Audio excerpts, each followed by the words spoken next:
What's up, YouTube? Welcome to the Box Up Front. Today, the topic is Paris Saint-Germain, as you might have guessed it. So, I just wanted to make a short video on Paris Saint-Germain after them winning the Champions League back to back. And they became the first club in the modern Champions League era to do it after, well, the second club to do it after Real Madrid, the only other team to do it. Madrid did it 3 times, I think, back to back. And yeah, so let's just get straight into it. In It all started in 2011 when QSI, the Qatar Sport Investment, bought Paris Saint-Germain, and then for 14 years of spending billions, 14 years of assembling the world's most expensive football squad, 14 years assembling the Galacticos, as we may call it, from the Zlatan Ibrahimovic, the Edinson Cavani, the Neymar Jr., Lionel Messi, Kylian Mbappe, all of them, especially the last three, Neymar, Messi, Mbappe, all of them in the same team, and still nothing. No Champions League to show for it. Just nothing. I mean, at some point, you gotta ask yourself, is money even real? But then something changed, and last Saturday, on May 30th of 2026, in Budapest, PSG became back-to-back champions of Europe. You know, we can just dive straight into it, and before we get any further, we have to talk about Nasser El Khelaifi, the president and CEO of QSI. Um, you know, it's this man right here. Initially, he was a professional tennis player. He played in the Davis Cup for his country, Qatar. He was ranked in the top 1,000 players in the world, decent tennis player, you can say. But here's what matters most, he's not just a rich guy who bought a football club for fun. He also built beIN Media Group into a global sports broadcasting empire. He sits on UEFA's committee in the FIFA councils. He's also a minister of state in Qatar. All in all, he is a builder, he is a strategist, he is someone who understands sport as a business. And as we know, sports is a business these days, right? And then in 2011, QSI bought Paris Saint-Germain for about 70 million euros, which was worth 70% of the club, so majority. And then in November of that same year, Nasser El Khelaifi was named CEO and president of QSI, so basically president of Paris Saint-Germain. And then a year later, they completed the purchase, buying the remaining 30% for about 30 million euros. So in total, um, Paris Saint-Germain costed them 100 million euros in 2011, and then by 2022, about 11 years later, um, people were offering over 4 billion for this same club, you know. So he did build his brand. He wanted to build a global brand. He wanted to build a brand where kids around the world would know who Paris Saint-Germain are and were, right? He wanted kids to grow up supporting Paris Saint-Germain. And yeah, so we'll get straight into it in 2011 in the first transfer market. They got it all started with this guy who came from Palermo at the time, big money signing, huge talent at the time, Ravia Pastore. In the same summer, they bought other players like Blaise Matuidi, Kevin Gamero, some really good players, you know. A statement of intent for spending over 107 million euros. And then it kept on coming. The next year they went for Zlatan Ibrahimovic, and in the same year, this guy behind me, David Beckham, arrived on a free transfer. David Beckham, global superstar, global celebrity. Everyone knows who David Beckham is, and he's coming with his commercial pull as well. And then there was these dudes, Zlatan Ibrahimovic, David Luiz, Anrel Di Maria. So this is the superstar spending, I guess. First year, Pastore, Matuidi, Gamero for about 107 million euros. The year after, Zlatan, Thiago Silva, Beckham, all in all 151 million euros. The year after, 136 million with Cavani, Marquinhos, Lucas Moura, who at the time was a really big hype. I don't think he lived up to it, but he was. And then the year after, Julian Draxler as well, who was a big hype. Everyone wanted Julian Draxler at that time. Di Maria. And then in 2017, they changed the football world forever. Everyone was shocked, as we can see. It's a record that is still intact and will probably never be beaten. I don't think so. They spent 222 million euros on Neymar Jr. That's crazy. Everyone was stunned. Like, how do you spend 222 million euros on one player? He's gonna have this record for a while. In my opinion, it's not gonna be soon that this is gonna be broken.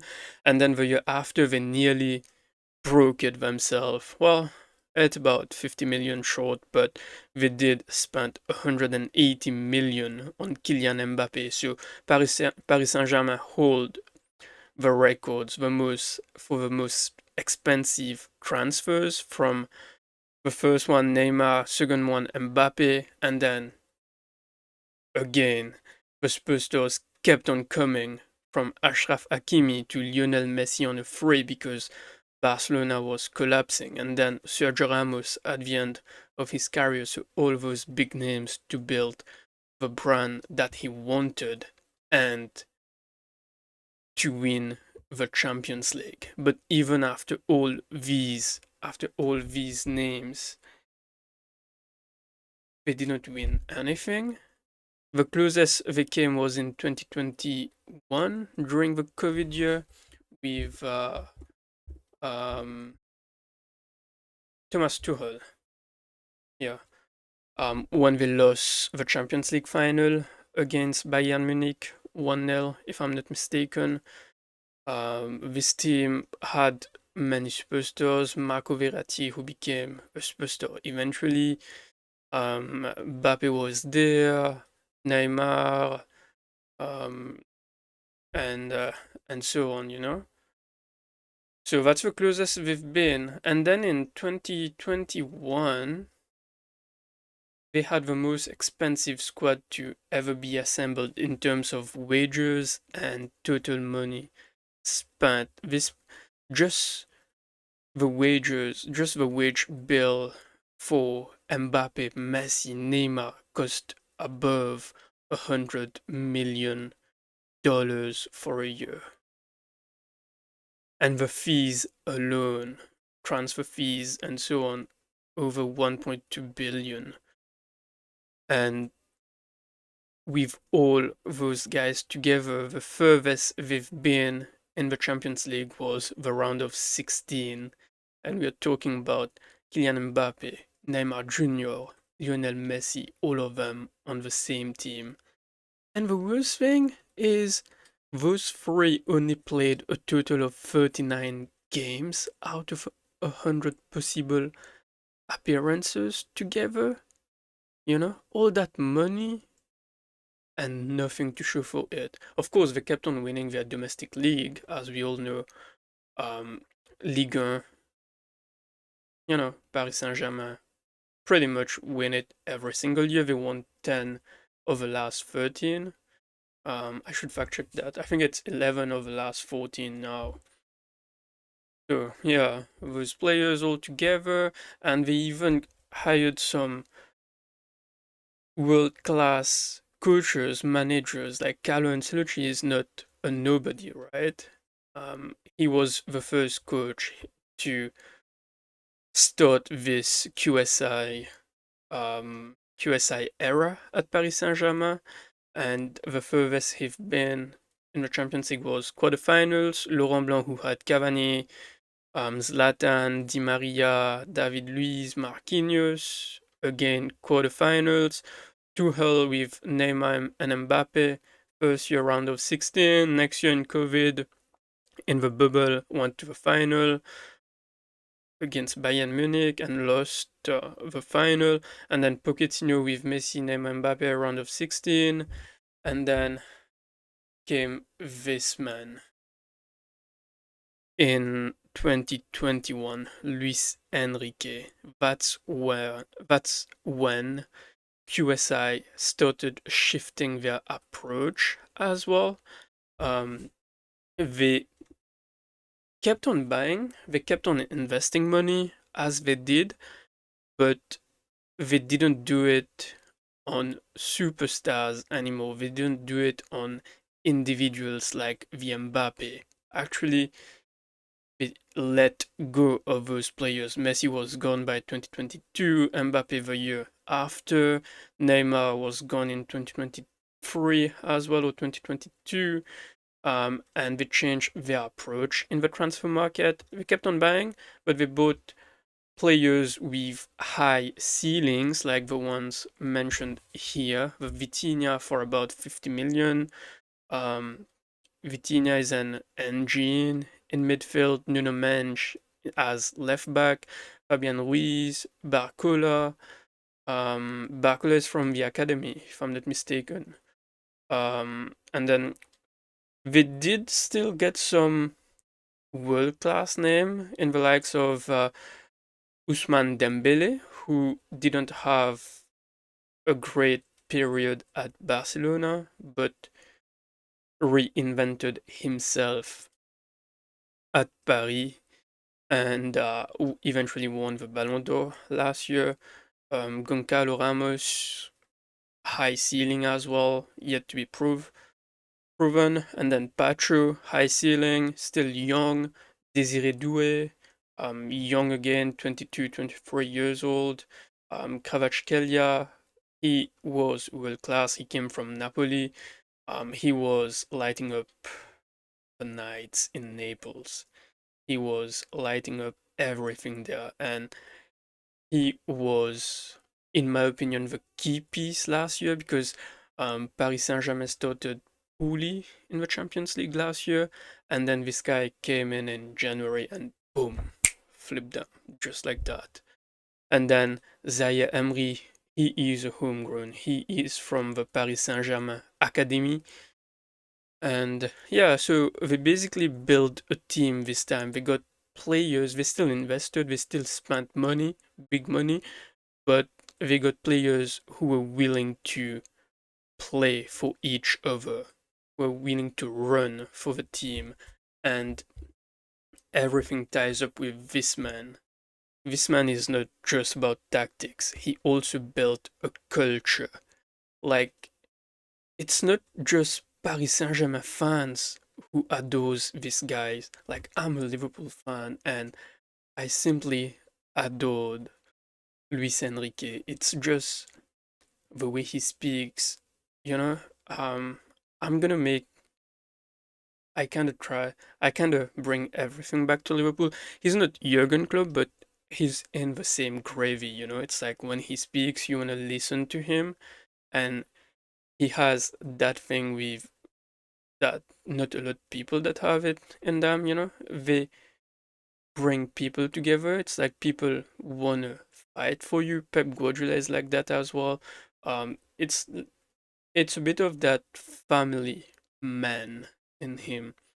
So he was the key piece, and he started the transition. He changed the culture completely at Paris, and everyone bought in.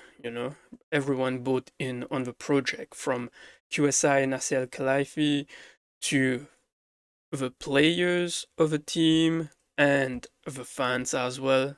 All came together with the same goal on this project, and they finally achieved it for the first time in 2025 when they beat Inter Milan 5-0, and then last Saturday, um, as we can see it last Saturday versus Arsenal, to do it back to back, with again only the second team to do it in the modern era after Real de Madrid. And this is something else that I wanted to mention. This Paris Saint-Germain team is very young. They had 5 players under 25 starting this final. I think they were Désiré Doué, Vitinha, um, Raul Neves, Nuno Mendes, and someone else. I'm forgetting the last one, but they had 5 players under 25 years old starting in this final, and even Bradley Bakula, who came in, is young. Zaya Emery came in later, is about 19, 20 years old. So we have a really good team, and they already won it back to back. They could do it again next year. At least right now, I don't see any team that has the potential to beat them. And the thing about them is they're kind of sneaky. They do the bare minimum in the league phase. They try to get the knockout, like the playoffs, in to the minimum, which they did in 2025. They barely got into the playoffs, and then boom, Kvaratskhelia came in and spoked up. And even last year they finished, not last year, this year they finished about 12 and got the playoffs. And once knockouts were there, they went up another level. And this guy right here, who's holding the trophy, Marquinhos, if I'm not mistaken, he is the only player left who was there since 2012 or 2013. He came in. Let's double check that quickly. We have it here. Not this one. I'm just gonna check that quickly. Marquinhos, he came in 2013, and he was playing under Laurent Blanc. So he came in 2013 and stick to the project. He's the only one that stayed. So you can imagine he went through that Galacticos era per se, and and lost the Champions League final in 2021. He kept on going, kept on trying, but could never do it until Luis Enrique came, and he is the captain. So I bet it's great to be Marquinhos at this moment. You've been there for 13 years now, going into 14 years. You won everything. Won about 10 Ligue 1, multiple domestic cups, and now 2 Champions League back to back. Kudos Marquinhos for sticking around and captaining this team. He is a really good defender. He is great. So yeah, that sums it up about my Paris Saint-Germain um, video. If you enjoyed it, don't forget to like, subscribe, and comment. Drop a comment on how I can improve my content as well. And yeah, I'm just trying to get better. I'm still new to this and I'm learning.